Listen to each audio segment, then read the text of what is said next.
We are here with the head football coach of the Normal Community Ironmen, Jason Drengwitz. And Coach, what a game on Friday night. Back and forth it went. Your overall impressions of the effort you got from your Ironmen? Well, it was an exciting game overall. Just ultimately, just really proud of our players to continue to play and respond and have the offense pick up the defense pick up the offense, special teams make plays, and play it all the way to the end was really exciting. Just really proud of them, proud of our seniors, our captains, our coaching staff. And some of the cool things, you just saw so many people getting excited for other people's success. And I feel like when you're in that type of environment where you can do those things, that's when teams are at their best. And just really proud of how they continued to play and to keep playing and keep playing. And we talk about winning the response, and I felt like that was something that we did over and over again on Friday night. We responded well to start the game. We responded well in the third quarter after a poor second quarter. We responded when we got down or when they scored, and defense made stops when they had to make stops, and it was just an all-around good night, special night for Ironman football. I'm glad we were able to come away with a win. Talk about halftime, what that looked like. You guys got off to a really nice, a couple touchdown lead there. Prospect came right back in. Prospect really had the momentum going into halftime. What was the discussion like then as you got to the break? Well, so from a defensive standpoint, we had a couple busts and coverages that allowed people to score. And we just had to clean some things up and what our technique was based on certain formations they were giving. And like you guys know, but I mean, good teams, they pressure you into making mistakes, and then they make you pay for those mistakes, which is what they did. Offensively, we just felt like we had to just keep doing what we're doing. We really didn't change what we were planning to run, what we were planning to throw. We just had to execute better because really we felt offensively it was self-inflicted. Whether it was poor snaps or a holding penalty or a missed opportunity, we just kind of kept going. And then we just talked about we got to continue to grind out, win the response, keep playing. And really just a credit to how we came out. Kalen comes out and our offensive line opens up a big hole. He makes a play. But if you watch that play, it's not just the offensive line, it's our receivers. It was totally a team effort and able to grasp that momentum back. But they responded and we responded. It was just a great high school football game. Prospect, so talented, well coached. We just felt lucky and blessed that we got away with the win. You talked about the running game, but boy, it was both sides, passing and running. They were both really clicking on Friday night for your offense. Yeah, I think to win games in the postseason, your dudes got to play, and I thought Kyle, Marquand, and Kalen really played at a high level. Same thing on defense, AJ, Jace, our defensive line. But then we also had a bunch of other guys thrown in positions to step up, which allowed us to be so successful. And I think Kyle played one of his best games. Marquand was outstanding. Kalen has been outstanding all year. And to win games like that, your best players got to play that well. I thought our offensive line gave Kyle time and protected. But you got to make plays. And I was really proud of also just, it was a team effort. We had some guys thrown into situations that they hadn't been in. Michael Scott started left tackle. He started one other time all year long. Thought he gave us a great effort. Marquand dings his shoulder, and Micah Drengwitz has to go in and plays the whole game at corner and really did a nice job. Reed Hoover, Michael Mavek, Jaron Franco, you can go on down the line. So just a great job by our kids, really proud of them. So it was a back and forth contest. We saw 4 lead changes, 3 ties.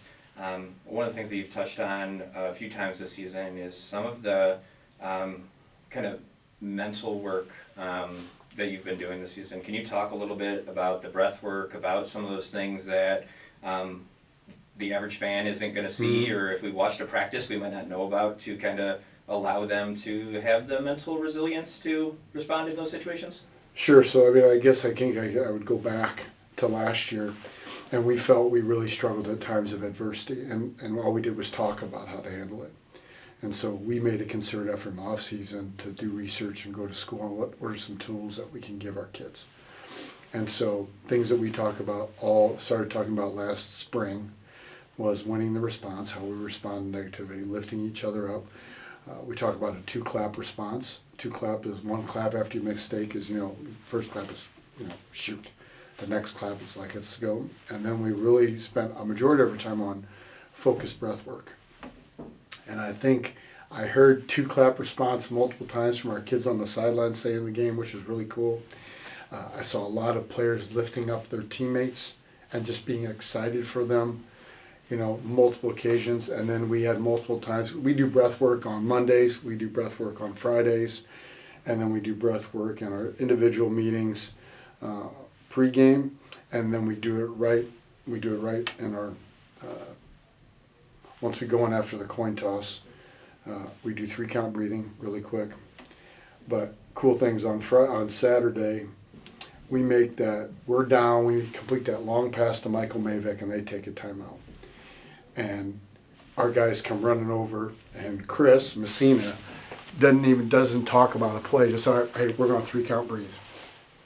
And so we did inhale for 3, hold for 3, exhale. We did it 3 times. And to see our guys locked in, eye contact on Coach Messina and the coaches do it was really cool.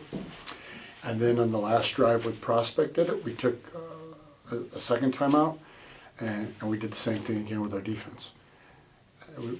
Hey, real quick, let's breathe. 3 count breathing, inhale, hold, exhale. All right, here's a couple things, now let's go play. And so I thought that was some pretty exciting, cool things that we were doing. And just to see we've been working on it so much, to see the buy-in, and like everybody was about it. It was like, nobody was like, what are we doing? We need to talk about the defense. It was like, okay, let's go. And everybody was doing, so I thought that was stuff we've been working on. Kind of felt good about all the work we've done with that since January. Oh, certainly a challenge on Saturday now with Chicago Mount Carmel. Yeah. Talk about maybe what the Caravan and some of the challenges that you guys do face going up to the south side of Chicago. Well, I think anytime you go on the road, it throws your schedule off, so that's a challenge. You're playing in their environment, and that's always a challenge. And then you add on the fact that they're extremely talented in all 3 phases. They're extremely well coached. They play with a high sense of confidence because of all the success they've had and how battle tested they are. They really stress you in the kicking game. They cover kicks well. They're really physical. They're physical on offense. They're physical on defense. They've got a big-time quarterback at number 9. He's outstanding, special player to watch, and you can tell they just are so confident and believe in so much in how they do things that they play so fast and so physical with confidence. It's a big challenge. But it's a huge opportunity, and I think our kids are really excited about the chance to go up and play somewhere like Chicago Mount Carmel. So we're excited. We're going to have a great week of practice. Our mindset is we just got to kind of put our head down and go to work and get better. We're not changing our approach to how we go about the week. It's about still being the best version of ourselves and improving upon last week and executing at a higher level on Saturday. And hopefully, if we can do those things, that puts us in a position in the fourth quarter to have an opportunity to win the game. But we're going to have to play. We're going to have to play well. It's the best team we've played to date, as it should be in the postseason. So we'll have to really be dialed in everything we're doing this week.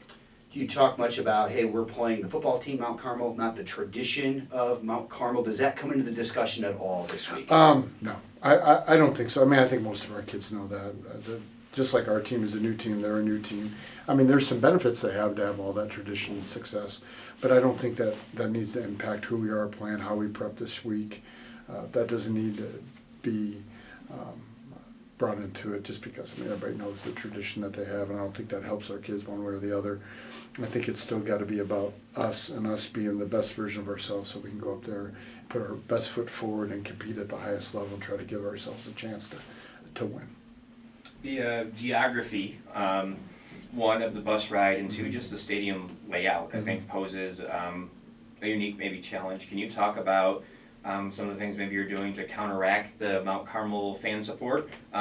Being such a tight atmosphere, almost kind of like Danville a little bit, and maybe the long trip up and kind of what you guys are doing to prepare the players for that? Yeah, so we're going to try to get on turf at least one time this week. We're going to try to we're going to play our music a little bit louder in practice, try to help us with that.